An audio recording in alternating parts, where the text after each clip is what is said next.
नमस्कार, मेरा नाम है गौरव और आप देख रहे हैं TV24 नेटवर्क।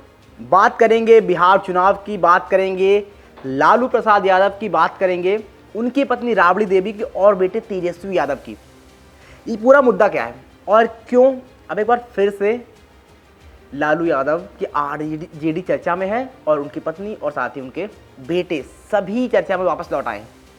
अब जहाँ तक कि देखिए बात रही चुनावों की, बिहार चुनाव की, तो जब से ही साल 2025 शुरू हुआ है लगातार बिहार की राजनीति में हलचल हमको नज़र आ रही है। इसका बहुत बड़ा कारण जो है वो वहाँ होने वाले चुनाव ही हैं, जो कि साल के अंत में करीब करीब अक्टूबर, नवंबर, दिसंबर इस समय पर आपको होते हुए नज़र आएंगे। उससे पहले फिर चाहे तेजस्वी यादव का गाना जाकर हो होली में, इससे पहले हम देखते थे लालू यादव वो गाने गाते थे, लेकिन वहाँ पर तेजस्वी यादव का जाना और जनता के बीच अपने एक बढ़िया छवि बनाने का प्रयास करना, ये सारी चीज़ें करना अब हम किससे देख रहे हैं? साफ तौर पर तेजस्वी यादव से। और अब एक बड़े मामले को लेकर ये लोग फिर से चर्चा में हैं और ये मामला है IRCTC का। आप सभी को पता होगा 2014 से 14 के बीच का ये मामला, जहाँ पर अधिकतम 7 साल की सज़ा हो सकती है दोषी को। ये मामला कोर्ट में था, जहाँ पर CBI ने जो रिपोर्ट सौंपी थी कोर्ट को, उन्होंने ये कहा था साफ तौर पर कि जितने भी साक्ष्य हैं ये बताने के लिए काफ़ी हैं कि राबड़ी यादव और लालू प्रसाद यादव, साथ ही इन दोनों के बेटे तेजस्वी यादव, ये इन्होंने ये जो घोटाला किया है, ये जो पूरा मामला है, इसमें ये दोषी हैं। इसके बाद से चीज़ें चल रही थी, तो उसी को लेकर एक बार अब ये इस साल के जब बिहार चुनाव होने वाला है तो इन्होंने एक याचिका दायर की है सुप्रीम कोर्ट में। उन्होंने कहा है कि जो जिस तरह से जांच हुई वो शायद पूरी तरीके से उससे हम संतुष्ट नहीं हैं और जितने सबूत हैं वो ये बताने के लिए नाकाफ़ी हैं कि हमने ऐसा कुछ किया था, ऐसा कुछ घोटाला हुआ था। खैर, अगर इस पूरे मुद्दे की बात करें तो मैं दोबारा से आपको बता दूं, राष्ट्रीय जनता दल RJD प्रमुख लालू प्रसाद, उनकी पत्नी राबड़ी देवी और बेटे तेजस्वी यादव ने शनिवार को दिल्ली की एक अदालत से भारतीय रेलवे खानपान एवं पर्यटन निगम, यानी जैसा मैंने पहले बताया IRCTC में 2004 से 2014 के बीच हुई कथित अनियमितताओं से जुड़े भ्रष्टाचार के एक मामले से उन्हें बरी करने का आग्रह किया है। तीनों ने विशेष न्यायाधीश विशाल गोगने के समक्ष दलीलें पेश करते हुए दावा किया कि CBI का मामला चुनिंदा लोगों को आरोपी बनाने पर आधारित है। जैसा कि मैंने पहले बताया कि यहाँ पर साफ तौर पर राबड़ी यादव, लालू प्रसाद यादव और तेजस्वी यादव का नाम शामिल है, और ऐसा ही उन्होंने कहा कि चुनिंदा लोगों पर CBI ने जो जांच पेश की है वहाँ पर चुनिंदा लोगों को आरोपी बनाने का प्रयास किया जा रहा है। इस तरह की जो दलील है वो पेश की गई है RJD नेताओं की तरफ से। अब इसके आगे उन्होंने कहा और उन पर लगाए गए आरोप झूठे हैं। तो ये सारी की सारी चीज़ें लालू प्रसाद यादव, राबड़ी देवी और उनके बेटे ने कही हैं जाके सुप्रीम कोर्ट में, या फिर कहें कि जो इस पूरे मामले को देख रहे हैं जस्टिस गोगोई, उनके सामने इन्होंने जाकर कहा है।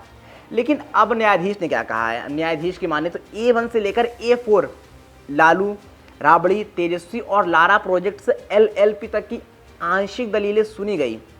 आगे की दलीलें पेश करने के लिए मामले को सूचीबद्ध किया जाए। उन्होंने कहा कि आगे की जो दलीलें हैं उसके लिए मामले को सूचीबद्ध करेंगे और किया जाएगा। केंद्र में संयुक्त प्रगतिशील गठबंधन की पहली सरकार में रेल मंत्री रहे लालू ने पहले इस मामले में उनके खिलाफ मुकदमा चलाने के लिए CBI की ओर से ली गई मंजूरी की वैधता पर सवाल उठाया था। CBI ने 28 फरवरी को अदालत को बताया था कि आरोपियों के खिलाफ मुकदमा चलाने के लिए पर्याप्त सबूत मौजूद हैं। यह मामला IRCTC के 2 होटल के संचालन का एक ठेका निजी कंपनी को दिए जाने में हुई कथित अनियमितताओं से उपजा है। यानी ये मामला बहुत पेचीदा है 2004 से 14 के बीच। लेकिन इस मामले से परे हटकर जब हम सोचते हैं तो हमें क्या साफ तौर पर नज़र आता है, क्योंकि इस साल चुनाव है, इस साल ही लालू प्रसाद यादव का गोगोई के पास जाना, उनके समक्ष ये दलील पेश करना, क्या वो ये दिखाने का प्रयास कर रहे हैं कि उनकी जो छवि है वो साफ सुथरी है? ज़बरदस्ती उनको उस मामले में फंसाने का प्रयास किया जा रहा है। और हम सभी को पता है चुनाव से पहले इन चीज़ों का बहुत महत्वपूर्ण रोल होता है किसी भी पार्टी के लिए, कि उसको कितने वोट मिलेंगे और कितना फ़र्क डाल सकते हैं इस तरह की चीज़ें। तो अगर यहाँ से उस मामले से पूरी तरीके से बरी हो जाते हैं लालू यादव, राबड़ी यादव और तेजस्वी यादव, तो इससे बड़ी शायद मनोवैज्ञानिक जीत होगी नहीं आरजेडी के लिए, क्योंकि उनके पास अब तो नीतीश कुमार भी नहीं है, नीतीश कुमार बीजेपी के साथ हैं और मुकाबला टक्कर का रहेगा लालू यादव के लिए, या फिर कहें बीजेपी भारी पड़ सकती है। लालू और नीतीश का वो गठबंधन, एनडीए गठबंधन भारी पड़ सकता है लालू यादव पर, आरजेडी पर।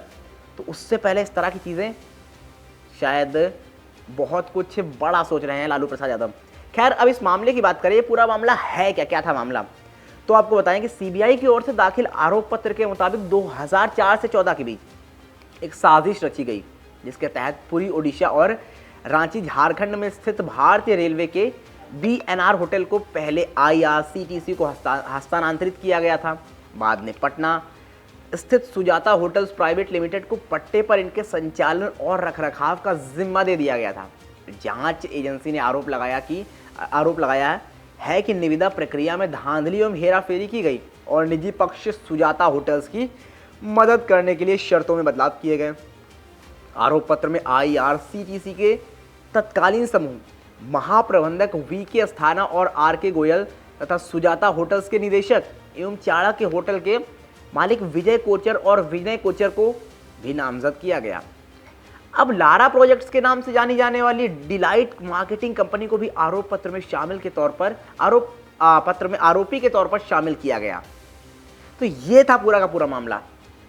अब एक चीज़ इस मामले की, अगर मामले को आप देखो तो बहुत लंबे समय से चल रहा है, यहाँ पर उस तरह से कुछ हलचल नज़र भी नहीं आई बाद में बहुत ज़्यादा। हालांकि बीच में सज़ा भी हुई थी लालू प्रसाद यादव को, ये सारी चीज़ें चल रही थी चारा घोटाले वगैरह में, वो अलग केस था। लेकिन इसके बाद अब इस केस में एक बार लालू यादव का इस समय पर आना, क्या ये साफ तौर पर इशारा कर रहा है कि 2025 के इस बिहार चुनाव पर लालू यादव की नज़र पूरी तरीके से है और वो पैनी नज़र बनाए हुए हैं? क्या उसका ही नतीजा है कि एक बार फिर से लालू यादव ने अपनी दलील को दाखिल किया है कि उनको यहाँ से ज़मानत मिल जाए, ज़मानत कहें या फिर कहें कि बाइज़्ज़त बरी कर दिया जाए।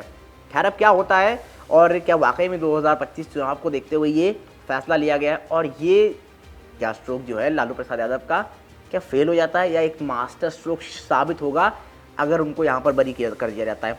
खैर, आप बताइए आपकी इन सारी की सारी चीज़ों पर क्या प्रतिक्रिया है, इस पूरे मुद्दे पर क्या प्रतिक्रिया है, कमेंट बॉक्स में हमें बताना बिल्कुल ना भूलें। फिलहाल के लिए इतना ही, धन्यवाद।